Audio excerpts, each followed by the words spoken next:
모든 일에는 먼저 해야 될 일이 있죠. 그리고 또 나중에 해야 될 일들이 있습니다. 우선순위를 정하는 일은 무슨 매뉴얼처럼 이거 해라 저거 해라 라고 하는 것은 아닙니다. 그때그때 사람의 가치관이나 또 상황이나 또 무슨 여건에 따라서 우선순위를 정하게 되어 있죠.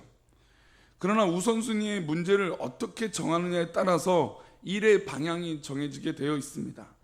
어떤 문제나 어떤 일이 있을 때 이거를 이렇게 먼저 해결하자, 아니면 이거를 이렇게 생각하자라고 하는 것들, 그 결정이 되고 나면 그 문제의 해결 방향들이 다 달라지게 되고 또 결과들도 달라질 수 있습니다.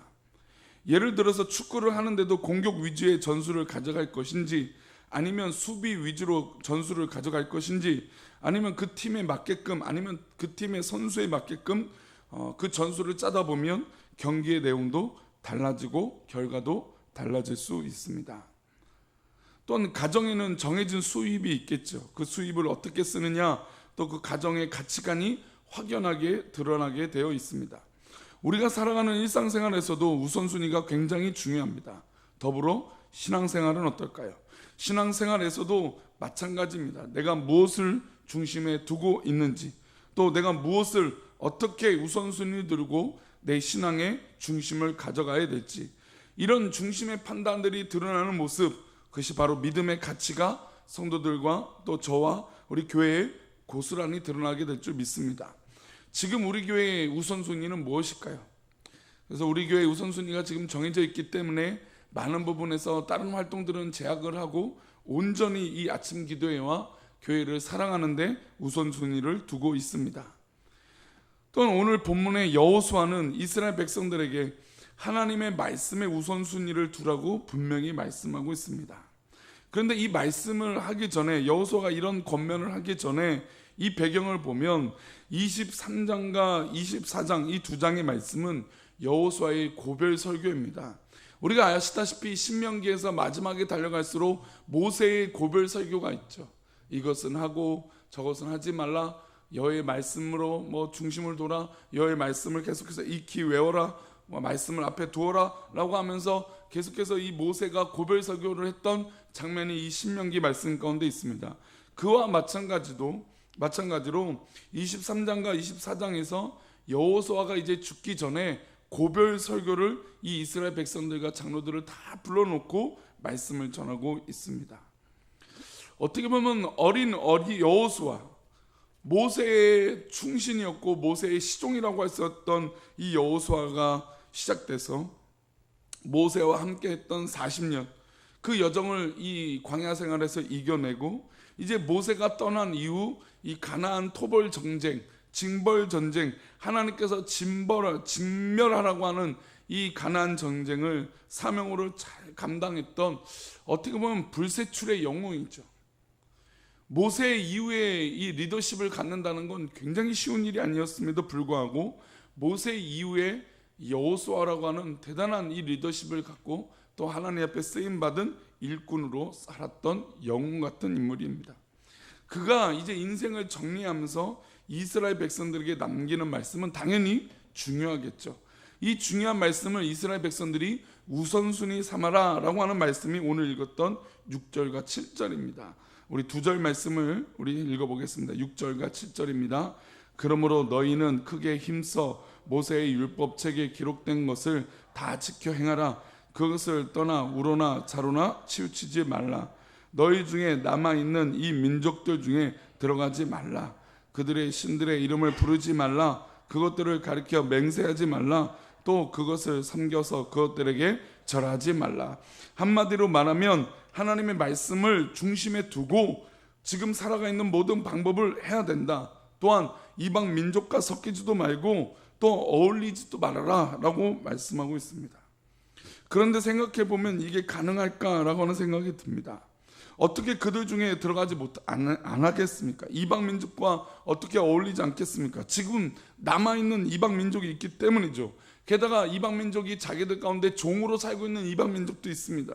근데 그들과 섞이지 말고 어울리지 말라고 했습니다. 이 가나안 이 정벌 정쟁에서 이 이방 민족을 모두 다 진멸했으면 좋겠지만 그러지 못했습니다. 또 게다가 그들과 결혼도 할 수 있죠. 이방 민족과 결혼도 할 수 있는데 지금 여호수아는 이 모든 여정을 마무리하면서 이방 민족과 우상들과 그들과 섞이지 말라고 얘기하고 있습니다. 그렇다면 사실 이 부분은 이방 민족과 어울리지 말라고 하는 것들은 굉장히 지키기 어려운 말씀이죠. 아니, 지금 실제로 함께하고 있기 때문이에요. 그럼 이게 무슨 얘기냐면 실제로 우리가 세상을 살아갈 때 세상의 문화를 아예 난 아무것도 안 하겠습니다, 금욕하겠습니다 라고 살기에는 어렵다라는 것이죠. 그리스도인이니까, 예수 믿는 사람이니까 세상의 문화에 휩쓸리지 말아라, 지금 이 얘기가 7절인데 실제로 그렇게 하기가 쉽냐 이것이죠. 뭐 하다못해 돈의 문화도 우리 가운데 있기 때문에 우리가 아예 하지 말아라 하는 부분은 어려워요. 그러면 이것은 절대로 하지 말라고 하는 7절의 관점이 아니라 실제로 이방 민족과 살지라도 어떤 중심을 갖고 살아야 된다, 어떤 우선순위를 두고 살아야 된다라는 게 6절이죠. 그러니까 7절은 하지 말도록 노력을 해야 되지만 실제로 하지 못할수록, 사지 않을수록 않을 수 있는 문제가 아니라는 거죠. 때로는 우리가 세상의 문화와 섞여서 살고, 저도 영화를 보는 게 굉장히 좋아하는데 영화를 보면 사실 영화라는 게 뭐 기독 영화만 있겠습니까? 뭐 좋은 문화적 영화만 있겠습니까? 그렇지 않죠. 굉장히 선정적인 영화도 있고 굉장히 폭력적인 영화도 있고 굉장히 사상적으로 불순한 영화도 있습니다. 그러면 그런 영화를 본다라는 거죠. 그러면 이런 문화 중에 살게 된다는 것입니다. 그러면 이왕이면 그렇게 살지 말아야 되는데, 이 문화를 차단하고 세상 문화에 휩쓸리지 말아야 되는데, 만약에 세상 문화에 우리 가운데 있다면 어떤 마음으로 가져야 되느냐, 그게 6절이죠. 우리 6절을 다시 한번 읽어보겠습니다. 그러므로 너희는 크게 힘써 모세의 율법책에 기록된 것을 다 지켜 행하라. 그것을 떠나 우로나 자로나 치우치지 말라. 즉 우리가 세상에 살고 있고 세상 문화를 누리고 있고, 세상 문화와 돈이나 물질이나 아니면 세상의 어떤 그런 이 모든 문화를 우리가 접하고 살고 있죠. 뭐 옷 입는 것부터 음식 문화, 요즘은 우리 한국 사회는 음식 문화가 있으니까 그런 문화 속에 살지만, 우리가 중심을 갖고 우선순위는 율법책에 기록된 것을 지켜 행하고 그것을 떠나 자로나 우로나 치우치지 말라라는 것입니다. 이 중심을 갖고 이 세상에 살아갈 때 아무리 세상에 살고 있지만 우리가 그 세상에서 휩쓸리지 않게 된다라는 게 이제 7절이라는 것입니다. 그래서 믿음의 훈련은 이 말씀의 중심을 얼마나 두느냐, 이게 핵심이라는 것이죠. 우리 신앙생활 가운데 아무리 우리가 세상에 살아도 말씀의 중심을 잡고 확실히 있으면 우리는 세상 문화에 휩쓸리지 않게 될 줄 믿습니다. 근데 사실 그것은 쉬운 것은 아닙니다. 선정적인 것도 그렇고 쾌락적인 것도 그렇고 어떤 그런 누리게 되는 이 문화는 웬만하면 하지 않는 게 좋은 것 같아요. 그러나 만약에 하더라도 이 말씀의 중심을 갖고 이 말씀으로 세상 문화를 컨트롤해야겠죠. 왜냐하면 창세기에서도 하나님께서 우리에게 지상 명령을 주셨는데 세상을 정복하고 다스리라고 하셨다는 것이죠. 그러니까 세상의 문화는 하나님께서 우리에게 주셨다는 관점에서 본다면 우리는 그것을 정복해야 된다는 것이죠. 그런데 어떻게 정복할 수 있을까요? 어떻게 이 거대한 세상 문화를 정복할 수 있을까요? 그것은 하나님의 말씀의 기준을 삼을 때 가능한 것입니다. 말씀의 기준이 없으면 세상 문화를 접했을 때 당연히 휩싸일 수밖에 없는 것이죠. 그래서 우리는 더더욱 말씀 안에 살아야 될 줄 믿습니다. 그런데 가만히 보면 이 여호수아의 23장 6절의 말씀은 이 여호수아가 시작됐던 1장의 말씀과 동일한 말씀이 있어요. 우리가 잘 아는 말씀이죠. 모세와 또 하나님께서 천사를 보내서 모세를 통해서 하고 싶었던 말씀, 우리 여호수아 1장 7절 8절입니다. 우리 한번 찾아서 볼까요? 제가 이제 신방을 다니면 가끔 이 말씀을 주로 하고 싶었던 말씀 중에 하나이기도 한데, 여호수아 1장 7절과 8절입니다. 우리 구약 319페이지입니다. 7절과 8절인데 읽어보겠습니다. 오직 강하고 극히 담대하여 나의 종 모세가 내가 명령한 그 율법을 다 지켜 행하고 우로나 자로나 치우치지 말라. 그러면 어디로 가든지 형통하리니 이 율법책을 내 입에서 떠나지 말게 하며 주야로 그것을 묵상하여 그 안에 기록된 대로 다 지켜 행하라. 그리하면 내 길이 평탄하게 될 것이며 내가 형통하리라. 지금 이 말씀이 오늘 읽었던 23장 말씀과 거의 똑같죠. 그러면 지금 여호수아가 가나안 전쟁을 앞두고 있는 이 일장의 모습과 그리고 이제 이 가나안 땅의 여정을 마치고 나서 뒤돌아 보니까 어떤 말씀이 생명이라고 여긴 게 된 것입니까? 내가 맨 처음 받았던 하나님의 말씀, 이 율법책을 묵상하여 다 지켜 행하고 자로나 우로나 치우치지 않으면 형통하게 될 것이다 라고 하는 것이 1장에서도 그렇게 되어 있지만 이제 그의 인생을 마무리하고 있는 23장, 24장에서도 동일하다라는 것입니다. 즉 우리가 세상에 살고 있습니다. 또 세상의 문화가 우리 가운데 있죠. 수도 없이 우리를 유혹할 것입니다. 그러나 그때마다 우리는 이 하나님의 말씀, 이 율법책을 기록한 것을 다 지켜 행할수록 그 말씀 가운데 우리는 흔들리지 않게 될 줄 믿습니다. 세상 문화에 지지 않게 될 줄 믿습니다. 그래서 중심을 잘 잡아라 라고 하는 것이 여호수아 1장에 느꼈던 이 도전의 말씀이 결국 23장에 와서도 그렇구나, 내가 인생을 살아보고 이스라엘 민족을 이렇게 이끌어보고 가나안 전쟁을 이렇게 해봤더니 우리의 결론은 다른 게 아니라 이 1장 7절 8절에서 느꼈던 그 말씀이 지금 내 말씀이구나. 그 말씀을 깨달으니까 이스라엘 민족에게도 어떻게 할까요? 권면하게 되는 것이죠. 나도 인생을 살아보니까 이렇다. 우리 성도님들도 인생을 살아다 보니까 어떻습니까? 우리 성도님들에게 도전이 되고 이 말씀만은 정말 생명이구나 라고 하는 말씀들이 아마 있을 것이에요. 그러면 자녀들과 대화할 때 어떻습니까? 결정적으로 하고 싶은 이야기는 그 하나님의 말씀이라는 것이죠. 내가 그렇게 살아봤더니 진짜 그 말씀이 우리에게 생명이구나, 그 말씀이 우리에게 진짜구나 라고 말할 수 있어야 된다는 것이죠. 사랑하는 성도님들, 말씀이 이렇게 우리에게 생명이고 전부이고 또 자로나 우로나 치우치지 말아야 될 조건인 줄 믿습니다. 오늘 어떤 상황이 있든지 이 하나님 말씀의 중심을 잘 잡고 세상에 계시든 또 어디에 있든 교회에 있든 그 중심을 잘 잡고 이겨내고 또 때로는 다스리고 정복할 수 있는 믿음의 승리가 우리 사랑하는 성도님 가운데 있기를 축복합니다. 우리의 우선순위는, 믿음의 사람의 우선순위는 다른 것에 있지 않습니다. 우리의 우선순위는 오직 말씀이고 그 말씀의 중심을 잡고 살아갈 때 세상을 넉넉하게 이기게 될 줄 믿습니다.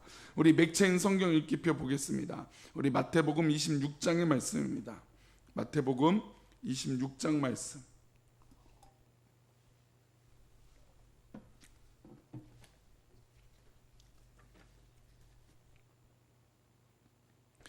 마태복음 26장 맥체인 성경 읽기표 말씀 보겠습니다.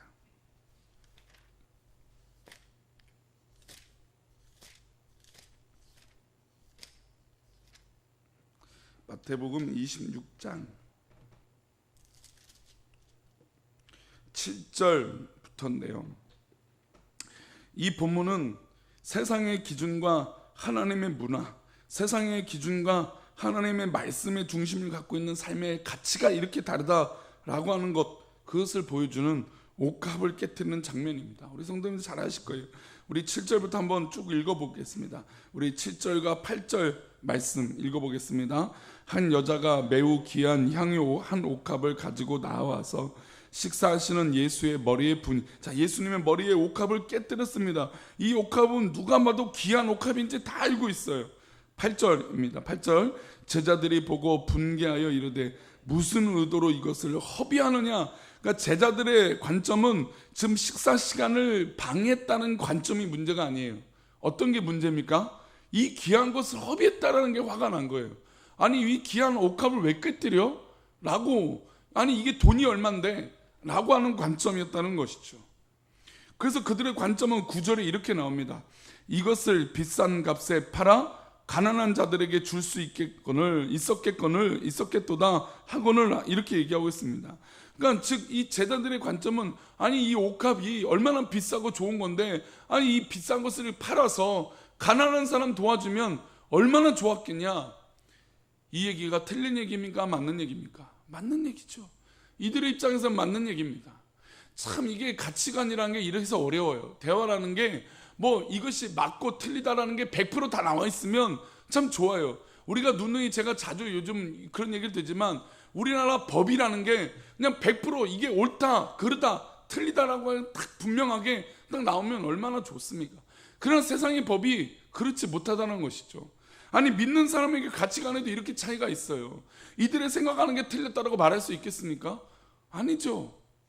당연하게 좋은 가치를 얘기하고 있잖아요. 그 비싼 옷값을 깨트려서 아니 가난한 사람 도와주면 그게 더 좋은 게 아니냐, 아니 왜 식사 시간에 이러고 있느냐라고 핀잔을 주고 있습니다. 그런데 예수님의 의도는 다르다는 거죠. 예수님께서 10절에 이렇게 얘기합니다. 10절 말씀, 11절 말씀인데요, 읽어보겠습니다. 시작. 예수께서 아시고 그들에게 이르시되 너희가 어찌하여 이 여자를 괴롭게 하느냐, 그가 내게 좋은 일을 하였느냐. 예수님은 그렇지 않다, 가난한 사람에게 돕는 것도 좋은 일이지만 지금 이 상황은 나에게 좋은 일이다 라고 얘기하십니다. 그리고 11절입니다. 가난한 자들은 항상 너희와 함께 있거니와 나는 항상 함께 있지 아니하니라. 12절입니다. 이 여자가 내 몸에 이 향유를 부은 것은 내 장례를 위하여 함이니라.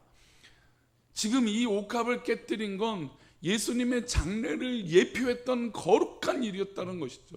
그래서 이 예물이, 이 향유가 얼마나 가치 있는지, 얼마나 대단한 물질인지 다 알고 있는 거지만, 그러나 그것보다 더 소중한 예수님이 이 땅에서 이제 십자가에 달려 죽으시게 되는 것을 준비하는 옥합의 깨뜨림이었습니다. 그러면 가난한 사람에게 도와주는 이 가치보다 어떤 가치가 더 큰 걸까요? 바로 예수님을 위해서 예비되는 게 더 큰 가치라는 것이죠. 그래서 우리는 말씀의 중심을 잡는다는 게 이렇게 어려워요. 때로는 우리가 말씀의 중심을 잡을 때 가난한 사람을 돕는다, 이거 얼마나 좋은 중심입니까? 그런데 우리가 말씀에 더욱더 중심을 잡는다면 지금 이 상황에서는 누구를 예비해야 됩니까? 누구를 준비해야 됩니까? 바로 예수님의 십자가를 준비해야 된다는 것이죠. 그래서 이 중심을 잘 알았던 이 여인, 그 여인을 향해서 예수님이 이렇게 결론을 내십니다. 13절 말씀입니다. 13절. 내가 진실로 너희에게 이르노니 온 천하에 어디서든지 이 복음이 전파되는 곳에서는 이 여자가 행한 일도 말하여 그를 기억하리라 하시니라.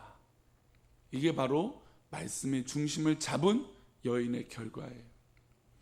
맞아요. 우리 가운데 맞는 얘기가 있습니다. 옳은 얘기도 있어요. 그러나 하나님의 말씀의 중심을 잡는 건 또 다른 문제예요. 또 다른 상황이라는 것이죠. 그래서 우리는 더욱더 하나님의 말씀 가운데 더욱더 있기를 우리는 기도해야 됩니다. 여호수아도 자신의 인생을 돌아보니까 다른 방법, 다른 수단과 방법을 다 활용해 봤지만 그게 옳지 않다라는 것이죠. 그게 선하지 않다라는 것이죠. 내가 옳다라고 행동했는데 아니라는 것이죠. 왜냐하면 기브온 거민이 그의 옷을 막 상하게 하고 곰팡이 핀 떡을 갖고 와서 화친을 맺었을 때 여호수아 어떻게 했습니까? 화친을 맺어줬어요. 이방 민족이었거든요. 그만큼 하나님의 말씀의 중심을 잡고 살아가는 게 여호수아도 어려웠다라는 것입니다. 그래서 그의 인생을 마무리했을 때 맞다, 내가 처음 시작할 때 하나님께서 나에게 주셨던 거, 이 말씀을 지켜 자로나 우로나 치우치지 말아라, 이것을 다음 세대에도 여호수아는 하고 싶었던 이야기라는 것이죠. 우리 사랑하는 성도님들, 우리가 옳은 것을 행동하기 전에 하나님의 말씀을 중심에 잡고 말씀대로 행동하는 그런 은혜가 있기를 축복합니다. 그러면 그 말씀대로 행동했을 때 우리는 결국 옳은 행동을 하게 될 줄 믿습니다. 그런 은혜가 우리 사랑하는 성도님 가운데 있기를 축복합니다. 기도하겠습니다. 하나님,